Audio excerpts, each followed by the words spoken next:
Hi hello എല്ലാവർക്കും ഷെറൂസ് food ഗാലറിയിലേക്ക് സ്വാഗതം. ഇന്നിവിടെ ഞാൻ ഉണ്ടാക്കി കേൾക്കുന്നത് ഒരു പനീർ കറിയാണ്. ഒരല്പം വ്യത്യസ്തമായ പനീർ കറിയാണിത്. ദോശയുടെയോ ചപ്പാത്തിയുടെയോ ചോറിൻ്റെ കൂടെയൊക്കെ കൂട്ടാൻ നമുക്ക്. അതിന് വേണ്ട സാധനങ്ങൾ: ഒരു സവാള ചെറുതായിട്ട് അരിഞ്ഞത്, ഒരു ക്യാരറ്റ് ഗ്രേറ്റ് ചെയ്തത്, പിന്നെ അതുപോലെ പനീർ ഇതുപോലെ ഗ്രേറ്റ് ചെയ്തത് ഏകദേശം 1 കപ്പോളം ഉണ്ട്. പിന്നെ കോൺഫ്ലോർ അത് 2 ടേബിൾ സ്പൂൺ, തൈര്, ഇഞ്ചി വെളുത്തുള്ളി പേസ്റ്റ് 1/4 ടീസ്പൂൺ, മല്ലിപ്പൊടി, മുളക് പൊടി, മഞ്ഞൾപ്പൊടി. മല്ലിപ്പൊടി 2 ടീസ്പൂൺ, മുളക് പൊടി 1 ടീസ്പൂൺ, മഞ്ഞൾപ്പൊടി 1/4 ടീസ്പൂൺ, പിന്നെ ഉപ്പ് ആവശ്യത്തിന്. ഇത്ര സാധനങ്ങളാണ് ഇതിന് വേണ്ടത്. അപ്പം ഒരു പാനിൽ എണ്ണ ചൂടാക്കാൻ വെച്ചിട്ടുണ്ട്. ഇതിലേക്ക് നമുക്ക്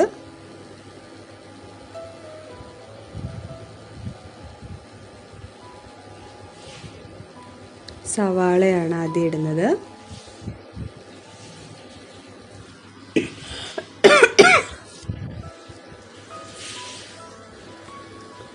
സവാള ഒന്ന് മൂത്ത് കഴിയുമ്പോഴത്തേക്കും നമുക്ക് മറ്റ് ഇൻഗ്രീഡിയൻസ് ഇടാം.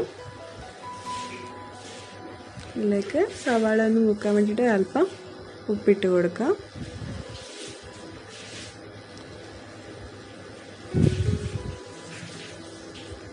അത് നന്നായിട്ട് ഇളക്കി കൊടുക്കുക.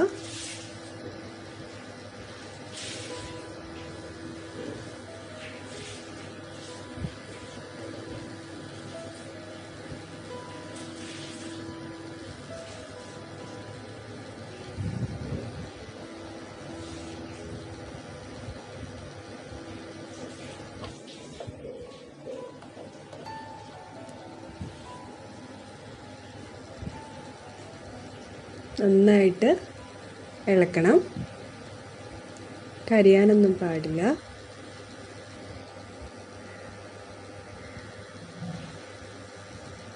അതിൻ്റെ നിറം മാറി തുടങ്ങുന്നുണ്ട്.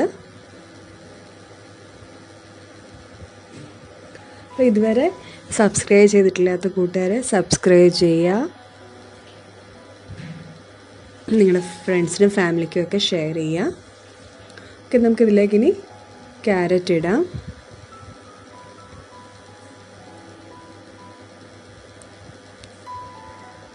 നന്നായിട്ട് ഇതുപോലെ ഇളക്കി കൊടുക്കണം.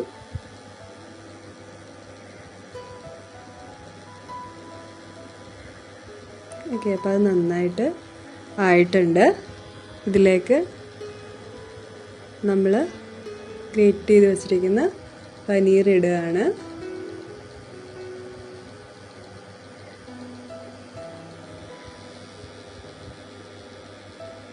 നന്നായിട്ട് ഇളക്കി കൊടുക്കണം.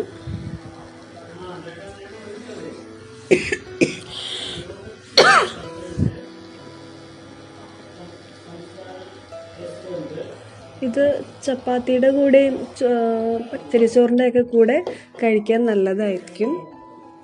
കുത്തിരിച്ചോറിൻ്റെ കൂടെ കഴിക്കാൻ വലിയ ടേസ്റ്റ് ഉണ്ടാവില്ല, കാരണം അതല്ലാത്ത നാടൻ കറികളൊക്കെയാണല്ലോ അതിന് നല്ലത്.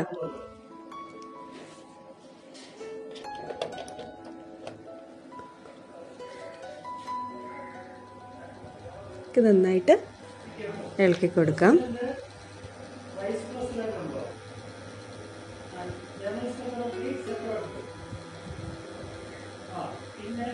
ചെറിയ കഷ്ണങ്ങളൊക്കെ ഉണ്ടെങ്കിൽ ചെറുതായിട്ട് തവി കൊണ്ടൊന്ന് ഉടച്ചു കൊടുക്കുക. ഇപ്പോൾ ആയിട്ടുണ്ട്. ഇപ്പോൾ പാകമായിട്ടുണ്ടെങ്കിൽ ഇതിലേക്ക് നമുക്ക്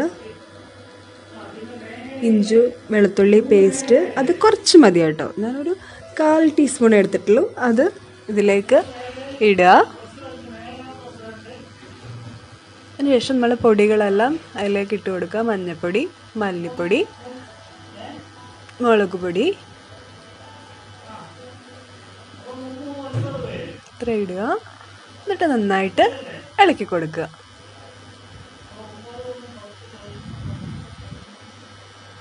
ചപ്പാത്തിയുടെ അകത്തൊക്കെ വെച്ചിട്ട് റോൾ ചെയ്ത് കട്ട് ചെയ്ത് കഴിക്കാൻ നല്ല ടേസ്റ്റാണിത്. ഇതിലേക്ക് നമുക്ക് തൈര് ഒഴിച്ചു കൊടുക്കാം. ഞാനിവിടെ തക്കാളി ഒന്നും ഉപയോഗിക്കാത്തതാണ്, തൈരാണ് ഇവിടെ ചേർത്തേക്കുന്നത്. നന്നായിട്ട് ഇളക്കി കൊടുക്കുക.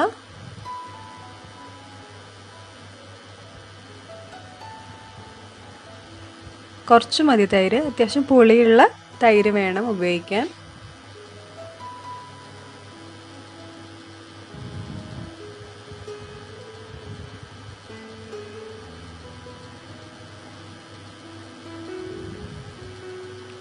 ിലേക്ക് നമ്മൾ നേരത്തെ എടുത്തു വച്ചിരിക്കുന്ന കോൺഫ്ലവർ ഉണ്ടല്ലോ, അത് വെള്ളത്തിൽ കലക്കി ഇതിലേക്ക് ഒഴിക്കുക.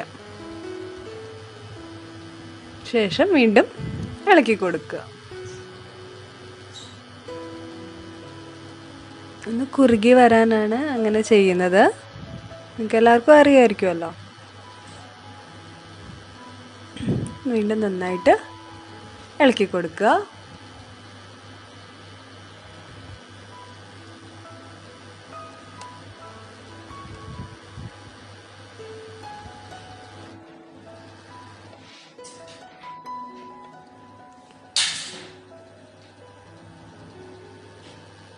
ഇനി കുറച്ച് നേരം അടച്ച് വെക്കുക.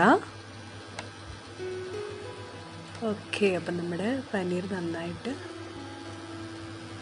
വെന്ത് കഴിഞ്ഞു.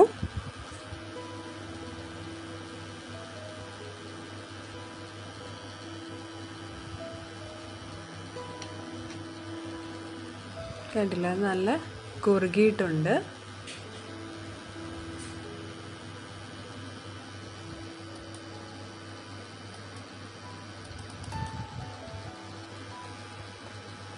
ഇവിടെ പനീർ കൂട്ടാൻ ഇത്രയേ ഉള്ളൂ, റെഡിയായി കഴിഞ്ഞു. നിങ്ങൾ ട്രൈ ചെയ്യുക, അഭിപ്രായം എന്നെ അറിയിക്കുക. നാളെ നമുക്ക് വീണ്ടും കാണാം.